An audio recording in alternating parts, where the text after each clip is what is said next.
वंदे मातरम, जय श्री राम। आप सबका हमारे YouTube चैनल में आज फिर से स्वागत है। आज हम chapter moving charge and magnetism के 5th क्वेश्चन को स्टार्ट करेंगे। तो आप सबके लिए एक बार मैं क्वेश्चन रीड कर देता हूं। क्वेश्चन आपकी स्क्रीन में भी आ जाएगा। क्वेश्चन इस तरीके से है, what is the magnitude of magnetic force पर unit length on a wire carrying a current of 8 ampere and making an angle of 30 degree with the direction of uniform magnetic field of 0.15 Tesla. ठीक है, आपको इस question में given क्या क्या है पहले हम वो लिख लेते हैं। आपके पास क्वेश्चन नंबर टेक्स्ट बुक का 4.5, ठीक है, वो कहता है कि आपके पास फोर्स पर यूनिट लेंथ निकालनी है। ठीक है, आपके पास करंट गिवन है। कितनी करंट गिवन है आपके पास? 8 एम्पियर। मैग्नेटिक फील्ड कितनी गिवन है आपके पास? 0.15 टेस्ला। और थीटा दिया हुआ आपको कितना दिया हुआ है? 30 डिग्री। ध्यान रखना, थीटा क्या दिया? 30 degree, angle between the current and the magnetic field.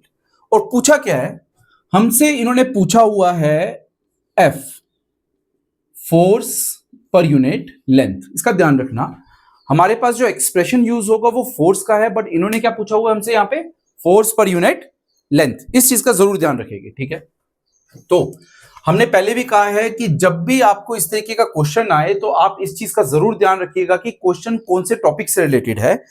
Current carrying conductor in external magnetic field experience is a force.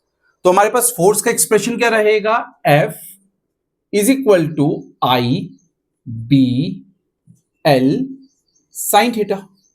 यह फोर्स का एक्सप्रेशन रहेगा हमारे पास। अब इसमें आपके पास I क्या है? Current carrying conductor. B क्या है? External magnetic field. L क्या है? Length of the conductor.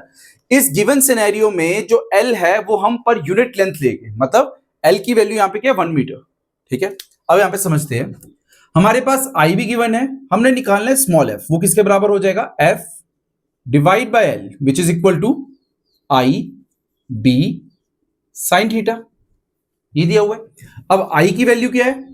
I की वैल्यू है हमारे पास 8 एम्पियर।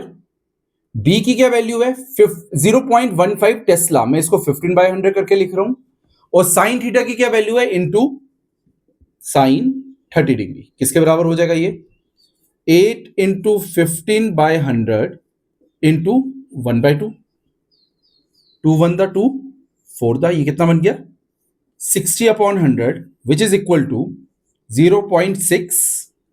यूनिट क्या होना चाहिए? न्यूटन पर मीटर। न्यूटन पर मीटर। ये हमारे पास force is equal to force पर यूनिट लेंथ क्या वैल्यू आ गई। ये हमारे पास रिजल्ट है। अच्छा, जो इंपॉर्टेंट चीज है इसमें वो क्या? अभी इसमें डायरेक्शन के बारे में कुछ नहीं पूछा हुआ, ना ही किसी तरीके की कोई डायग्राम यहां पे हमें गिवन थी। सिर्फ एक सिंपल था पार्ट हमारे पास कि फोर्स पर यूनिट लेंथ कितनी होनी चाहिए। सबसे पहला पार्ट एक्सप्रेशन क्या था? F is equal to I B L sine theta. Respectively हमने वैल्यूज पुट की, जो वैल्यूज थी उसके साथ हमारे पास रिजल्ट ये आ गया। अब ये क्वेश्चन मल्टीपल चॉइस में भी हो सकता है और सीधा सीधा न्यूमेरिकल की टर्म्स में भी हो सकता है, तो थोड़ा सा इसको कंफ्यूजिंग बनाना हो, वैल्यूज वगैरह को आगे पीछे कर देंगे। तो ये हमारे पास क्वेश्चन था। जय श्री राम।